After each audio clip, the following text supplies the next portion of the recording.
Okay, I did a track day at Eastern Creek yesterday with the mufflers as per the muffler reconstruction number 2.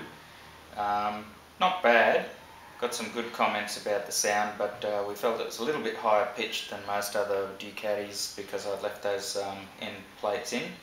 So I've just taken them out. I think this is going to upset the neighbours, but let's just try it out.